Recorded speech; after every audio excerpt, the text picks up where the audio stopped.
Presented by RLA Recording Studio.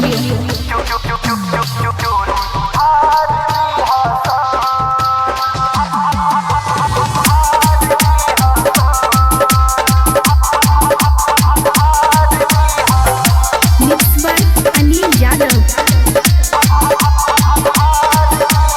आसो के होलिया में गर्मी कुल झार दी हसन।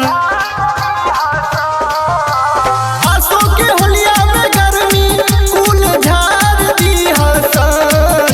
साली जीजा से करबू माना आबा हो, साली जीजा से करबू माना त चोली फार दी हसन।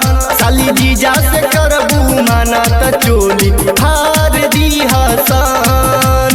आसो के होलिया में गर्मी कुल झार दी हसन। आसो के होलिया में गर्मी कुल झार दी हसन। साली जीजा से करबू माना, साली जीजा से करबू माना त चोली फार दी हसन। साली जीजा से करबू माना त चोली फार दी हसन।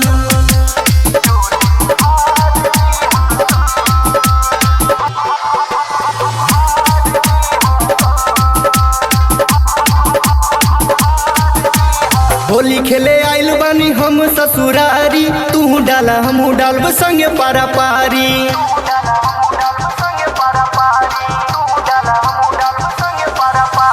होली खेले आइल बानी हम ससुरारी, तू डाला हमू डालब संगे पारा पारी।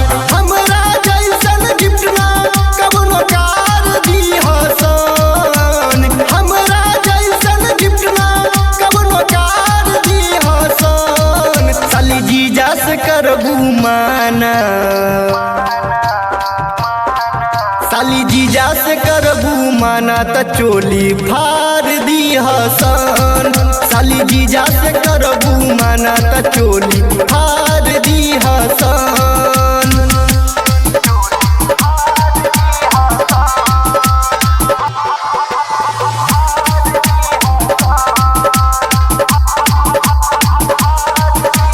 साली बिना ठीक न लागेला फगुआ, तू ही त दुलरुआ बारू एगो में अगुआ।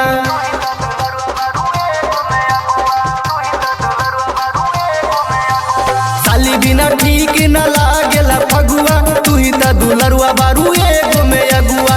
अनिल चंदन दिलबर कबनो प्यार दी हसन।